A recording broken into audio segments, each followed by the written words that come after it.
Going on. Okay, got that. All right, here we go. I think we're live. Party. I haven't seen that dialogue before.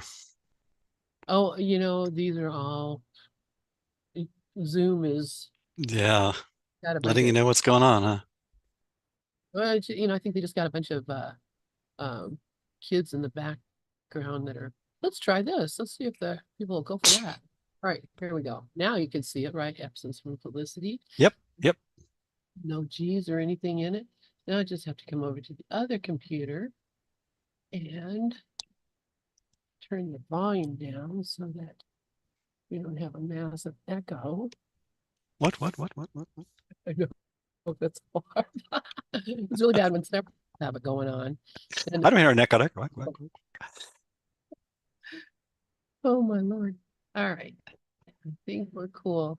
And if folks in Gather can tell me can they hear us still okay? I'm sure you can, because I have every confidence that I'm doing it right. Right. I really, oh my God. Several people have it, and it's like echoing off it. God. The Grand Canyon of our mind. Right. All right. So let us, good morning, everybody. You're here with Bruce Rawls and Lynn Johnson, and we're here reading the book Absence from Felicity, the story of Helen Schuckman and her scribing of A Course in Miracles by Dr. Kenneth Wapnick. And so far, this has been a fascinating read Hmm. or reread because I think most of us who are here checking it out already read this book before. And holy cow, it's like I remember a lot of the stories. I remember a lot of the stuff, but I just never really got how impactful it was or how meaningful Hmm. it was. And now, of course, I'm so much smarter. So I think we're just peeling off the duct tape and the dashboard of our mind and seeing how Holy Spirit has been gently, patiently, but clearly and persistently um, showing us the insanity of the ego. And now it's being revealed to us in Helen's biography as just a symbol of our own resistance, isn't it? exactly, yeah. And so it's like everything you see is a pointer to the truth of what it is. So Hmm. I'm loving it. Anyway, let us Likewise. get on with our reading. And Okay. we letter 7. Make sure everybody's got And I everything have us on page 168 in the print version if anyone wants to follow along with the treeware. okay. And on the electronic version, we're 32% through the book on page 151. Hmm. So not too much. Almost a third of the way. Yeah. So you want to read Sure. letter Letter 7? 7 uh, um, begins with Ken's commentary, Ken Wapnick commenting on Helen Schuckman's uh, stories and letters. Ken says, two important letters follow, written from a hotel in Morristown, New Jersey, where evidently Helen and Louis were spending the weekend. It is possible that Bill was vacationing at Watermill at the same time. This letter clearly reflects Helen's experiencing Jesus' authority as strong, if not stern, and in clear opposition to her ego self. And yet there seems to be no question but that she will, quote, obey, unquote. I'm going to make a quick side comment because um, in years past, I gave a talk in Colorado, Estes Park. I'm trying to think of the name. For a Weekend of Freedom retreat conference on the humor in the course.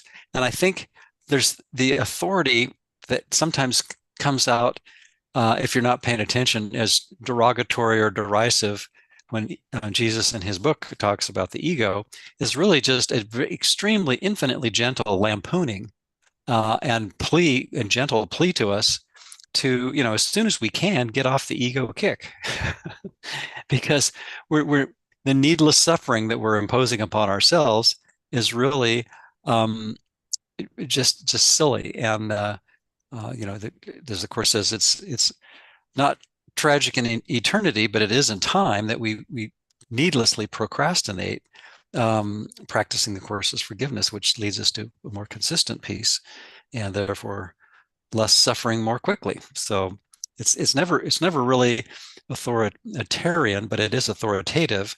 And so when it sometimes seems to be stern and what does it say?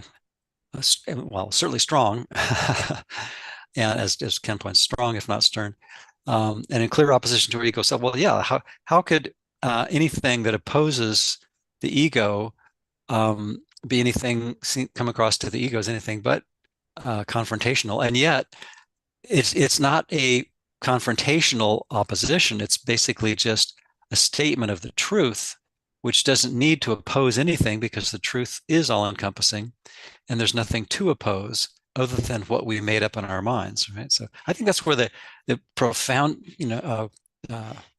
understanding that is expressed in the course of the pure non-duality of its metaphysics is is really just amazing when we realize that Holy Spirit, aka Jesus, as a symbol, doesn't do anything to destroy or tear down the ego. It merely points out that its foundation is unreal and therefore, laughable.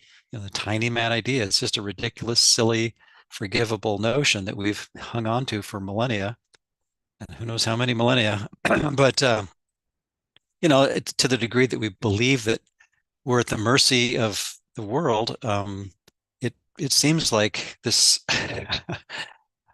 unavoidable catastrophe that we're at the mercy of. But we're the ones that keep voting it back in our minds and keep signing the authorization on every page of the screenplay play of our lives.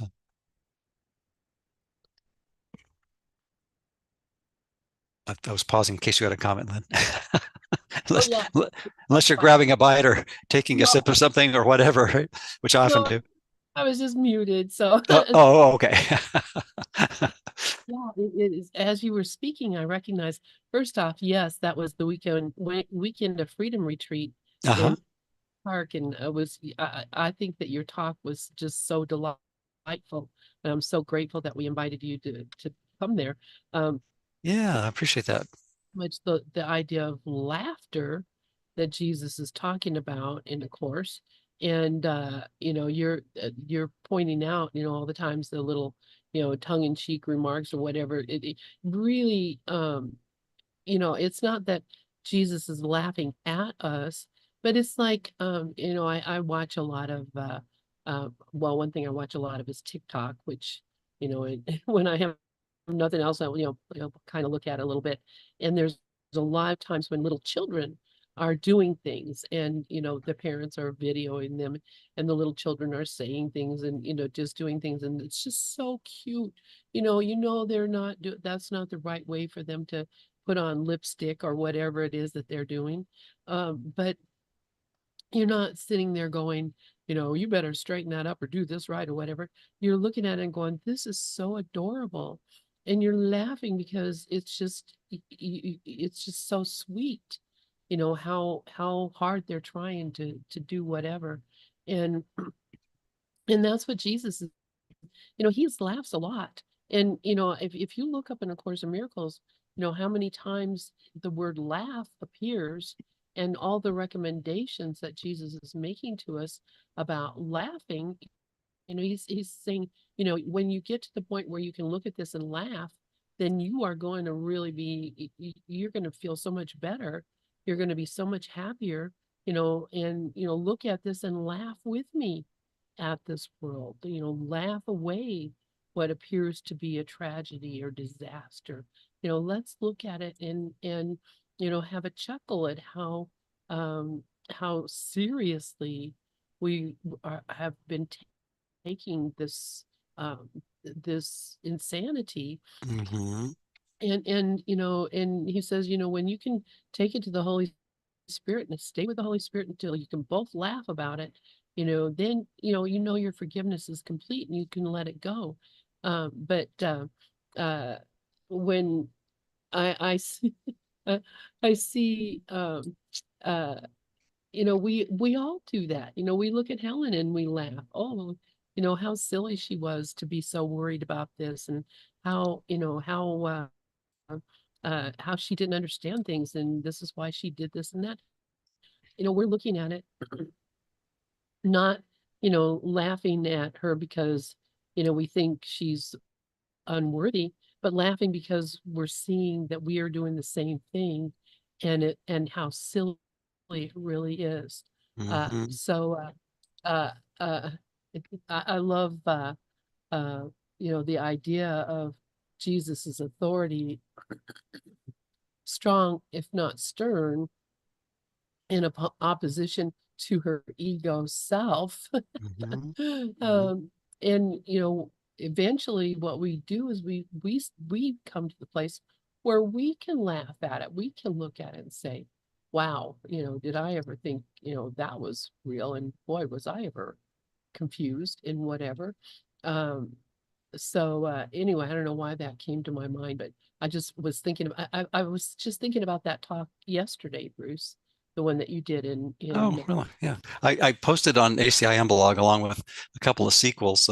I mean, if you just put in Lampoon in the search, you'll see a couple other. Um, well, I think both of them are School for A Course in Miracles classes that I kind of pontificated a bit on that subject and just had fun with it. So yeah. And I also looked up several words that kind of relate. And in the course using the online web edition, there's three instances of the word silly in the course. There is only one of joke, which is the classic. It is a joke to think that time can come to circumvent eternity, which means there is no time. And there are 24 instances of laugh and 144 instances of mad.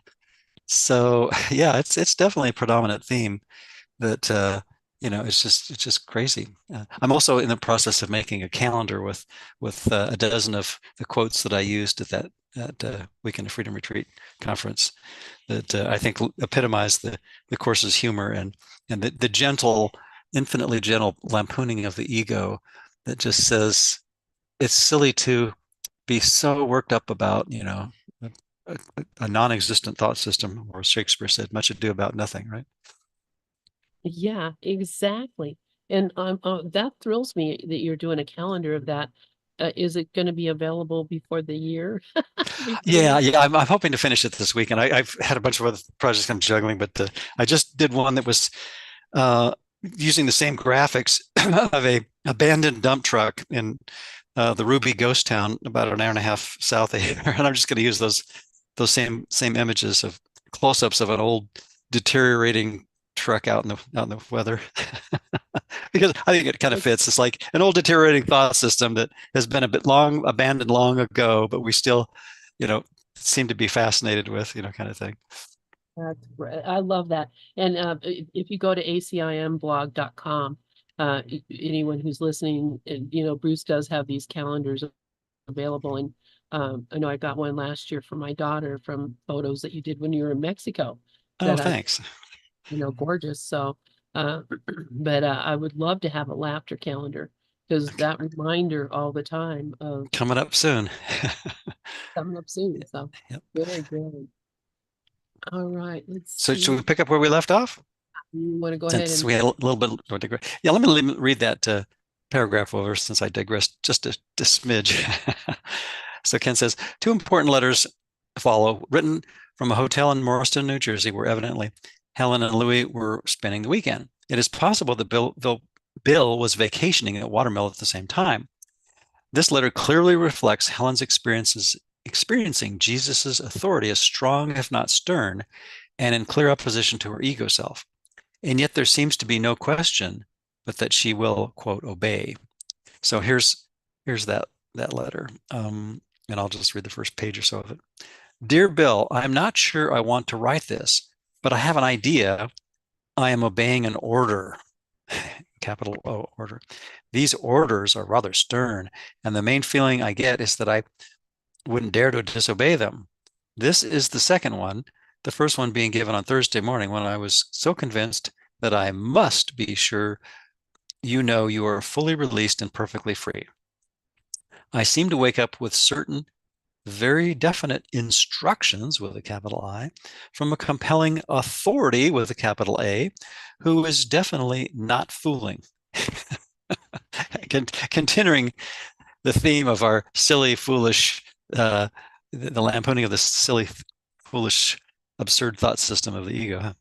So, in another paragraph from Helen, the heart of this capital O order is briefly that now you are released. You are definitely in charge of anything that has to do with timing, with capital T. That goes for both of us. I do not know what I am doing in that respect and have no judgment about it either. You are much better balanced that way. You will have to get over your cautiousness eventually, but meanwhile, I must follow your directions in that dimension. And then Ken continues, since Bill has been freed of his inner conflict, as was discussed in the previous letter, Helen states that he has been placed, in parentheses, presumably by Jesus, referred to in a letter as the, quote, top sergeant, unquote, close paren, in charge of the timing of certain decisions.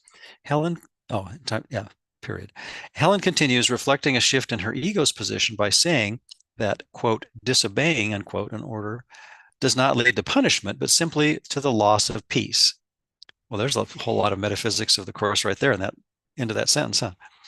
Disobeying an order does not lead to punishment, but simply the loss of peace. Well, the orders or the instructions or the forgiveness curriculum of the Course isn't demanded of us. It's basically laid out very clearly and plainly as the only real alternative, regardless of the form it takes, right? Well, yeah, exactly. I'm just going back to look real quick at what the letter said. Um, and it's very interesting how actually Helen can see she's looking at it from an objective point of view Mm-hmm. and experiencing it at the same time, Yep. which is, really not abnormal, but definitely not what we uh we're not usually watching these things like that. So Mm-hmm. Mm-hmm. that she was able to kind of dissociate like that from the beginning, and I think she talks about that in several places as well. But uh, this is just very interesting that she has this explanation of it's a sort of a hierarchy, um, and it's kind of giving her a uh, this idea of where she says, "I was so convinced that I must be sure you know you are fully released and perfectly free." I thought that was pretty interesting too. Yeah. Yep. Yeah, And yeah, and so that's really what our inner kindness teacher, aka Jesus, aka Holy Spirit, really inexorably reminds all of us all the time that that is our real nature, and we needn't be we needn't obsess over our dreams that indicate otherwise. Huh? exactly. And But, the fact that uh she capitalized timing over here, that she recognized that this was of a higher purpose than mm-hmm. just her her attempt to explain to herself what situation is going on. She's saying, I'm getting this from a higher authority. That there's there's something else going on here. Um, so I find that's just really, really interesting. Yeah, Um, yeah. so anyway, do you want to continue reading? Why don't you go for it? Okay, Okay. so Ken then responds or discusses here. Since Bill had been freed of his inner conflict, as was discussed in the previous letter, Helen states that he has been placed presumably like Jesus, referred to in the latter letter as the top sergeant. Excuse me, I find that interesting, with a capital T and a capital S, in charge of the timing of certain decisions. Helen continues, reflecting a shift in her ego's position by saying that, quote unquote, disobeying an order does not lead to punishment, but simply to the loss of peace. which again, this is a higher order concept here, that, disobedience or sin, as the world would put it, doesn't necessarily uh, mean that you are going to be punished. The idea of disobeying, the higher order is not something that can't be overcome or repaired, but just a mistake. Hmm. So, I'm flashing on if I can make a quick aside.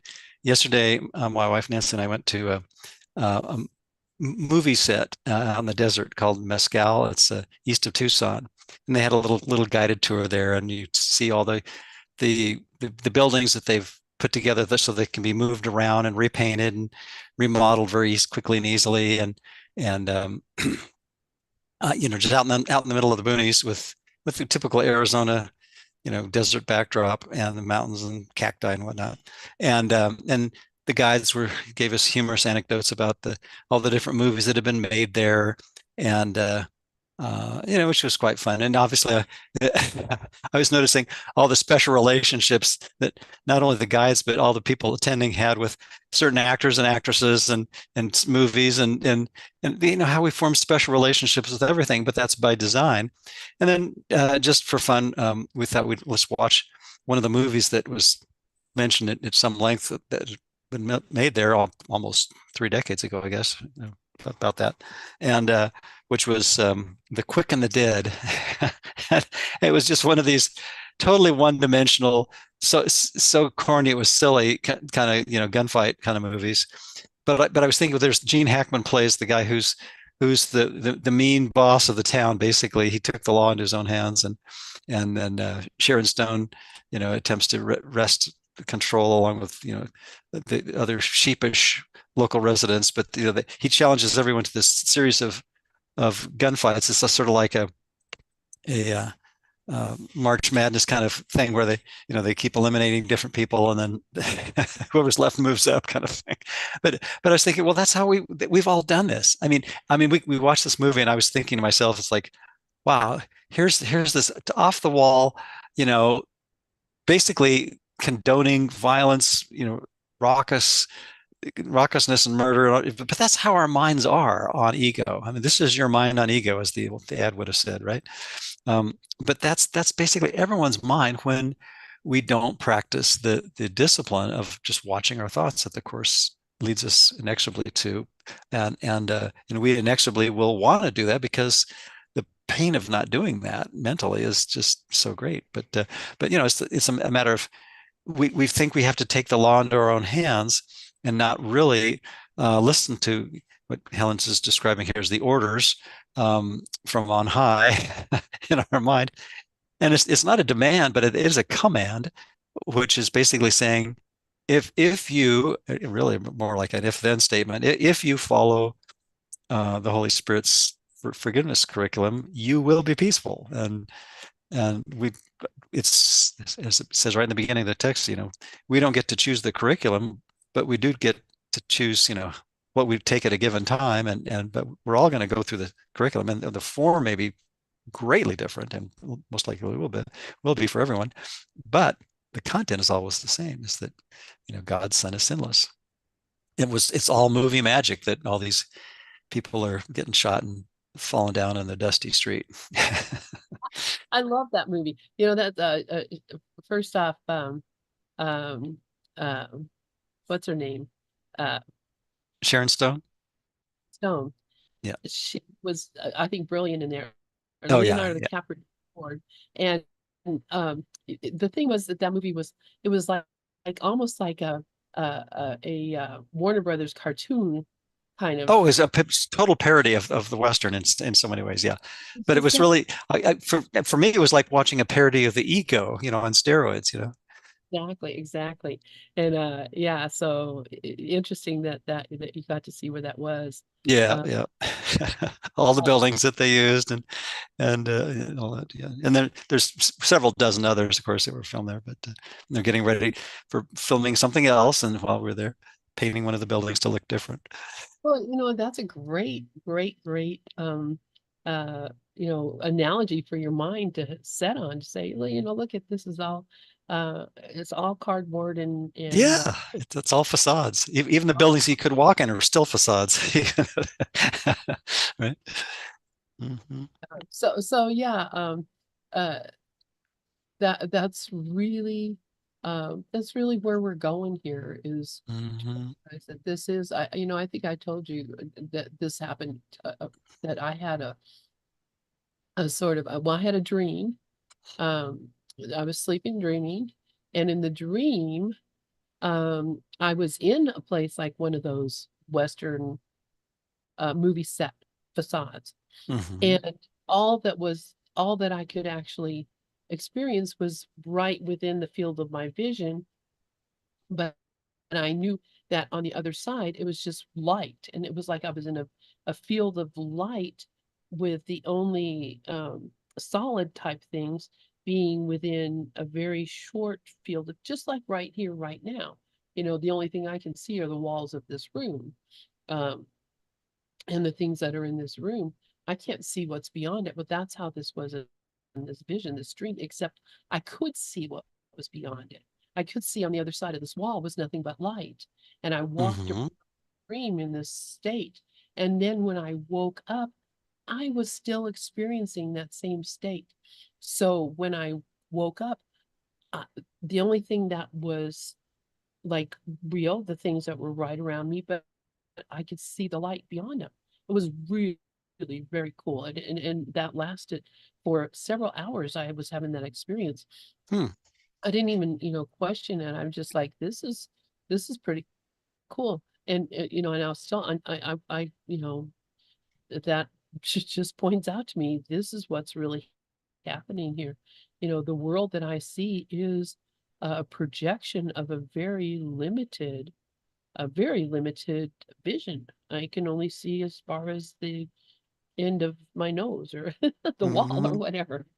So, Yeah, I look at the weather. Oh, go ahead. Sorry. oh, go ahead. No, I just, that's all I was going to say. Oh, okay. When you said our limited vision, I was thinking sometimes I look at the weather apps and on a clear day, it's visibility 30 miles or, give or take, and thinking, wow, that's pretty good. And then I realize out of how many light years? And, I try to remind myself that, you know, whenever I can, it's like I'm constraining my identity for the most part to a little 2 meter tall, give or take, cylinder, about a meter in diameter or so, and depending on how far I'm reaching out with my arms, and, and if I take good care of this particular little meat cylinder, it might last a century. About about 7/10 of almost 7/10 of the way there, but it's just a tiny little fleck in space time, and I think I have some understanding of anything, even on the level of form. That's absurd, let alone what's really going on in the parts of my mind that I've apparently blocked off, that the course is asking us to consider that maybe we could return to that place where not only could we return to a peaceful state, but that could become the only state, and all the horrific, um, nightmarish dreams that we made up would suddenly become quaint, absurd, and back to the silly, forgivable, you know, joke again, right? Exactly. And what's interesting about that, you talk about the meat puppet and the cylinder and all that business, but guess what? You can't even, I don't know about you anyway, I'm gonna say me. I don't even experience all of that. Just do a little experiment and concentrate on your foot. Just concentrate on your foot and concentrate on how your foot feels and what's going on with your foot. Now concentrate on your hand. Your left hand, right hand, doesn't matter. Concentrate on Mm-hmm. that. Now concentrate on both your hand and your foot at the same time. It's, I can't do it. Yeah. I I can't experience, I don't even know, unless I look in a mirror, I have no idea what I look like, what this body is. I can't see the back of my head. I can't see behind my ears. I can't, Hmm. there's parts of me that I can't even touch. with my hand because I can't reach it because it's of the limitations of the physical body. Mhm. So, like, can you touch your elbow to your nose? Not, I mean, this is, Not too often, yeah. Doesn't reach the ear very well either. oh, so we're like so totally it's a little experience. And yeah, we think we know the whole universe. It's hilarious, but it's because Mhm. it's projection makes perception. So I'm only perceiving what I'm projecting at this instant. I can only perceive what I'm projecting right now. I can only perceive my foot if I'm projecting it now, and I can only see, I mean, I can see them obviously, but I can't see, the back of my neck because, that's, even though it appears to be part of me, what I am, that's how little, and of course, nothing inside. I can't see what my heart's doing or my lungs or my liver. I can only imagine that. Um, it's even our own this whole meat cylinder thing is just a mystery completely. I don't know what's going on in the cells. Anyway, I could go on and on, but What you just shared remind me of the line in the course, which I attempted to find just by putting in hardly into this online edition search. Found 93 results for hard or hardly, and so not all of them are hardly, but still that's a lot of hardlies. And basically, part of that lampooning process, I think, is like one of the ones I was looking for was, you hardly are qualified to rule the universe, let alone your own mind. You've to resign now as our own teacher, it says, and then elsewhere because we've been badly taught, right? Yeah. I know it's just hilarious, and yet we think we're so that. My gosh, I think I can rule the world. I can't even rule my own elbow. I mean, Really. Well, we've so got through a paragraph. Should we press on and see if yes. we can? There's actually only about 2 pages of left Okay. of letter 7. We might finish it. You want to read or want me to read? Um, we'll I'll go read. ahead and pick up where you left off. All right. So Helen continues with the letter. I am not to interfere. So she's already telling Bill, here's directions I'm being given on how we're supposed to do this thing. She doesn't even know what it is, hasn't even identified that there's a project coming up, but she knows that there's something that her and Bill are doing that is holy, that there is an order that with a capital O that is coming down, an authority that's coming down, that's gonna guide or direct them to do something. She's already kind of not acknowledging that in this letter without overtly saying what it is or knowing what it is. So she says, I'm not to interfere with your sense of tempo at all and will lose a great deal if I do. And then she puts in parentheses what she was actually going to say. This was originally going to be, quote, will be very severely punished, unquote. But it seems that, quote, lose a great deal, unquote, is more appropriate now. So obviously the order has softened up a little bit. The quote unquote punishment emphasis is over, and we both have to realize this. But the choice of progress versus stasis seems to remain a problem. You will gain as you choose to go forward, and I will gain as I choose to follow you right. You have to earn a right to lead, and I have to learn how to follow. In general, I'm not to tell you much about you unless you ask. And then in parentheses, again, she says, I think I may get some further orders with a capital O about this from time to time, but I am time to time. I am then to follow them, but never exceed them. End of parentheses. I think, however, that maybe each time there will slash may be a short addendum, which I am to write or tell you about. That Like 1,300 pages, maybe. no, I had I had this horrible feeling there was going to be a workbook. Yeah. I just, yeah, I thought Okay, that was funny.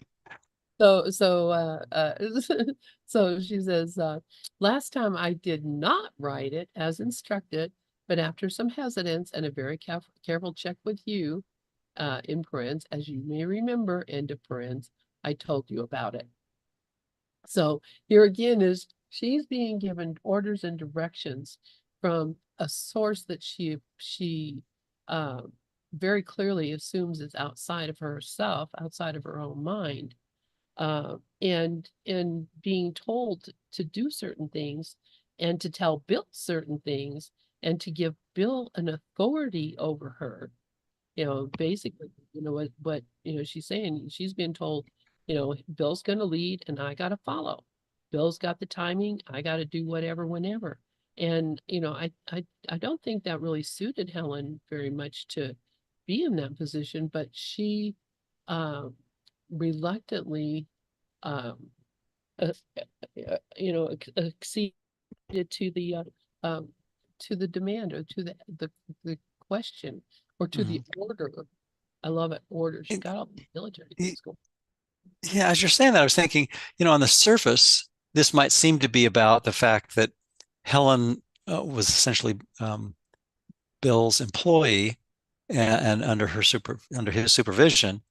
But what the real relationship was, Bill had said to Helen, there must be a better way, and her response was, I will help you find it. And so there's the call and the response, if you will, that form the basis of their true relationship, even though they obviously, had a whole lot of issues, as what reading points out. But at least they got that far, and that was, that pivotal moment that led to that precipitated the course, right? Right. Just that one little bit of saying, okay, I'll do it. And Mm-hmm. I mean, basically that's it, and that's also a great indicator for us, because we think, well, I said, okay, I'll do it, but then I better make sure that I remember that I said, okay, I'll do it. And then I'm gonna, okay, I'll, look for this. And okay, it's like have to constantly make a choice. But I think already once you made the choice, um, that starts the clock. And Mm-hmm. Mm-hmm. you and I, we've all made that choice. And And of the course, clock, the clock was started at the tiny mad idea moment, right? even, yeah, even though we're probably not aware of that. Yeah. and that goes back to where, God said to us, you will be mine forever and ever, or whatever. And we said, I will. We agreed. We said, Mm-hmm. um, so, and this is just a reflection of all of um, the resistance. The world that we're seeing now is just a reflection of the ego's resistance to obeying that order Yep. and Yep. remembering, yes, I will. I love it. Okay, so let's go on. So she's confessing to Bill, I didn't do what I was told to the last time, and then, well, I guess I have to do it now. Which And could be referring to her past life experience of, finally accepting the assignment of bringing that yeah, instruction forward. and again, uh, that whole idea of that being done in a past life, it actually was just done just now, as always. And Mm-hmm. Mm-hmm. uh, it is there is no interval between. Yeah, in fact, that came up in a in-person study group on Wednesday morning that I attended, and there was, some people who were new to the course, and the topic of reincarnation came up, and so we read the "What is Reincarnation" section, which I think really is great to reread frequently, because it really reminds us on a more general basis that the idea of being, in a body either in one or many lifetimes is completely antithetical to the premise of the course. Is that and fortunately the basis of the atonement principle is that nothing happened, and the nothing that didn't happen was the entirety of space-time, as we think of it, because it it if it did, then we'd all be sunk. And of course, emphatically, but without raising its voice, says there's that authority without authoritarian. quality, is basically just says, nope, didn't happen. And the more that we practice considering that idea, the more peaceful we become. Right? Yeah. Right. And again, that's a justification for forgiveness.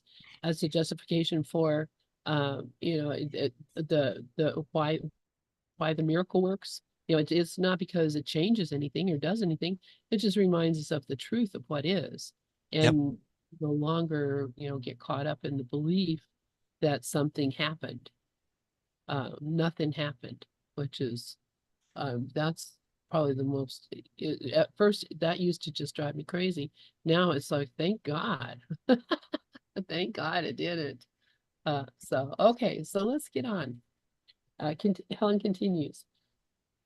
Let's see. So she just said, last time I did not write it as instructed, but after some hesitance and very careful check with you, I told you about it. I am undecided about this and keep vacillating, but I think there is more yes than no about it. Also, I do not like the idea. She's always got to say, I don't like it, but I'm doing it. I don't want to do it, but I'm doing it. I don't understand it, but I'm doing it. And she says, also, I do not like the idea. I guess it depends on what I write it for. So there we go. Why am I doing this? And so Kim, Mm-hmm. the student of A Course in Miracles will recognize the later references that emphasize purpose as a criterion for evaluating the meaning of anything in our lives. See, for example, this is from text chapter 4, section 5. Uh, quote, what for, unquote. This is the question that you must learn to ask in connection with everything. What is the purpose? Whatever it is, it will direct your efforts automatically. Uh, and then another quote from text chapter 17, section 6. In any situation in which you are uncertain, the first thing to consider very simply is, quote, what do I want to come of this? What is it for? End quote. And then from chapter 24, section 7, Jesus says, the test of everything on earth is simply this, quote, what is it for? End quote. The answer makes it what it is for you. It has no meaning of itself, yet you can give reality to it according to the purpose that you serve. Mm-hmm. And all these are pointing out to my my role in the in the making and the keeping going of the dream. Yep. What is it for? And he tells us, ask of all things, what is this for? And Because there's only two purposes from the course's perspective. There's the ego's purpose, which seems to have a gazillion variations, and the Holy Spirit's purpose, which is always for forgiveness, is to take the specific and learn to generalize the button push or the impulse or the trigger and just say, oh, no matter what the form that seems to be the issue, it's always an opportunity to see that nothing happened and that forgiveness is merited completely. Right? Yeah. exactly. So it's either love or a call for love. Yep. Basically that's it. And forgiveness is the only answer to a call for love, no matter what the situation. That's it. Should I Okay. continue? Sure. Okay. The above excerpt continues Helen's counsel to Bill as well as to herself. Bill is to learn more assertiveness and acceptance of a leadership role, while Helen is to do just the reverse, learn to become less assertive and more accepting of another's, in parentheses, Bill's leadership. The letter continues, if I do it, in brackets, give Bill advice, because I'm proud of how much I know, hell will undoubtedly break loose. If I do it because it may reassure you, in parentheses, and perhaps me too, about a better future, on page 170, I'll be all right, and you will hear it. You seem to be safe in either case, though if I do it wrong, you may not gain. actual danger is only to me. I'm going to take a minute or so out and say a prayer about this. In parentheses, I did not like to write this, so I had better do it quick. Okay, this is still in order, but the crucial question is the opening. I was going to begin with, quote, I think all those things I told you about were true, end of quote. This would have been a deadly error. My eyes are hurting me suddenly, but I think it's all right. I'll wait though. I really must learn patience. Things got a little gentler. It says, quote, open your heart to the gift of God and follow it. End of quote. I'll try, but I have to be careful. I think it's safe to go on. You are entitled to an explanation of course. The word explanation in quotes was impertinent of me. The word should have been clarification in quotes, and it does not come from me. It's not for me either. This is an aside from the main, but it's an essential diversion, maybe a safeguard for me. I thought yesterday that the internal consistency of all the strange things I said was astonishingly high. And then I thought, in parentheses, very imperatively too, that internal consistency at that level is God's business, not mine. The reason is that the interrater, I'm not sure what that's supposed to mean, that the inter-rater agreement is impossible to, to determine because there is only one rater. Okay. I gather, however, that one is enough. And then Bill says these statistical references, quote, internal consistency, unquote, and the, quote, inter-rater agreement, unquote, cleverly make the point that however consistent the ego might be, however often it is in agreement with itself, it might still be wrong, for it is not God, only the only true rater with a capital R. Wow. Yeah. So yeah, because the ego's uh, clarifications and qualifications for judging, um, these qualifications are nil, and therefore, what it tries to unmuddle just typically digs us deeper in its holes of of darkness, right?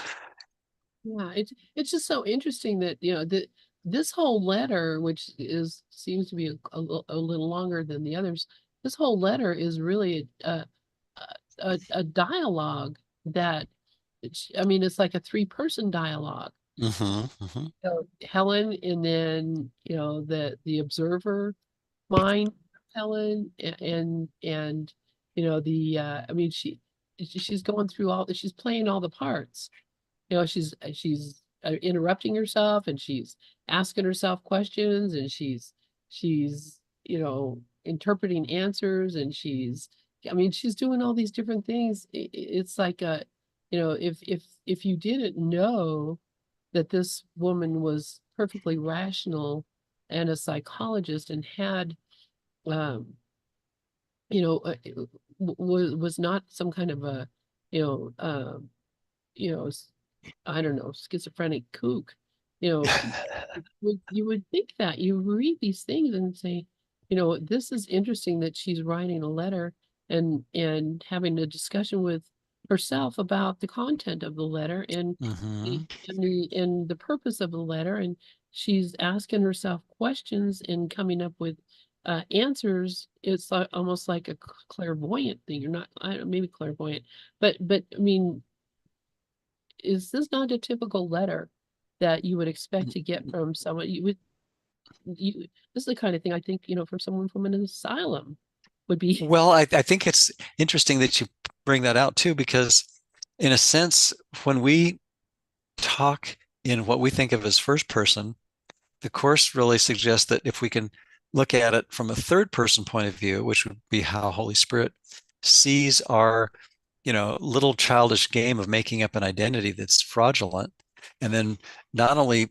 um, giving it, depth and breadth and dimension and apparent substance, but we've completely identified with it. We're like the characters in that movie we watched last night, where the gunshots keep firing and the people keep dropping in the street, and then the people acting like vultures swoop in to to to rob the fallen gunslinger, seconds after their demise, and strip them of their personal effects, and but that's that's everyone's ego is a cannibalistic, crazy, insane, psychotic, schizophrenic thought system, right?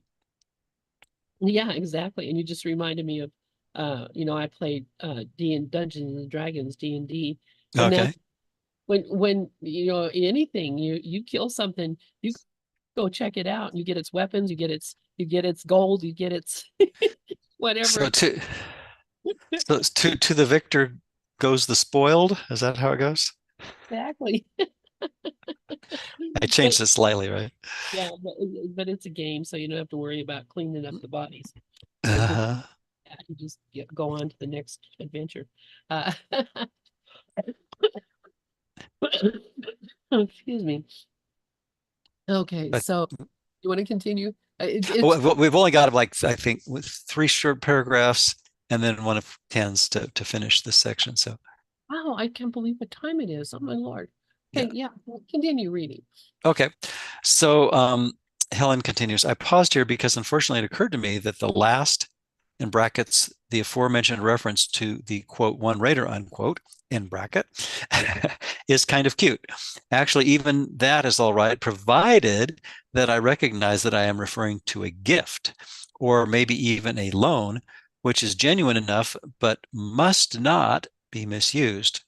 My eyes hurt again. I'll wait. Well, and Ken points out that that the eyes were an issue that Helen had frequently. It was part of her classroom. It says, "quote Go ahead, I am helping you," and I guess it's all right. Bill and Helen too. So it seems that I have spent many years vacillating between being an evil priestess with a sincerely religious streak and a new or real priestess of some kind with a persistent streak of evil. And then there's a couple of footnotes here. The previous one, um, number 38, which is actually from a prior page, where it starts with "it says, open your heart to the gift of it." Ken's comment is, note Helen's use of the less threatening quote "it" unquote instead of quote "he" unquote. We shall return later to this wordplay defense against Jesus. And then for footnote 39, um, let, let, I'll finish that paragraph first. Either way, it never worked out naturally. The dilemma has not been completely neutralized yet either, but it will be. That's why I can't lead now.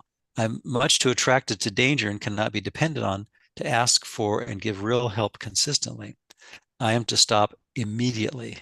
That was in italics. So Ken's comment on the footnote number 39, an obvious reference to the visions of Helen's past lives that belong to the summer of 1965, presented in chapter 5. So that was, we already read that. And then Ken's closing comment for letter 8 was, this letter, as in many others, was repeatedly being interrupted by Helen herself. She made frequent asides to Bill about her writing style and typographical errors, in parentheses, all corrected by me. Um, and then Ken continues, these reflected her anxiety and ambivalence in writing these letters to Bill, as she herself comments on. Helen's anxiety is clearly related to the degree of honesty she is exhibiting here with Bill, and her willingness to, as a workbook lesson would later say, quote, step back and let him lead the way, unquote. That's workbook page 284 in the earlier editions, I think. And it's 155. Yeah, I'm looking now at the screen so to get the universal annotation. Okay, following Bill's lead thus would be Helen's symbol here for following Jesus or the Holy Spirit. So that's the end of letter 8, and pretty interesting, huh? Really interesting. And again, as Ken has noted, this it's like she's having a little discussion within herself, and she's writing all this down. It's not like Mm. she's, editing and only writing down the result. Mhm. She's writing down the thought process. I had to Mhm. go ask him, she says. I had to stop and ask, and I didn't understand this, and she's writing her thought process at the same time as the content of the letter and the message of Mhm. the, I guess, you know, it's some kind of a visionary process that she's going through. Uh, and again, the fact that that if you were going to a psychologist or a psychiatrist and you found out that they were having just these conversations within themselves and they were they were you might think, why am I putting myself in the hand of this person who seems to be so confused and conflicted? But the reality of it is she was just reflecting the process that she was going. Mhm. Mhm. The fact that we have this is just remarkable. I mean, it's not like, she just, sat down one day and heard a voice saying, take notes. And she's going, okay, I don't know who you are, and I don't know why I'm hearing this, and I don't know why I'm saying this, and I don't know why I'm thinking this, but I'm going to get out my notebook and start taking some notes here. I Mhm. mean, Very much a she, stream of consciousness type of a dictation, isn't it? I mean, so she basically just somewhat dispassionately observing both, um, sides, but both uh, qualities, both thought systems in her mind. In a sense, the Holy Spirit's dispassionate, calm, gentle reassurances, and the ego's, raucous shrieks, as they're called, and just documenting, fairly clearly what was going on there. And so I think that's, indicative of Helen's future ability to take down the course. absolutely. Yeah, Bruce, our time is up. I'm it so is.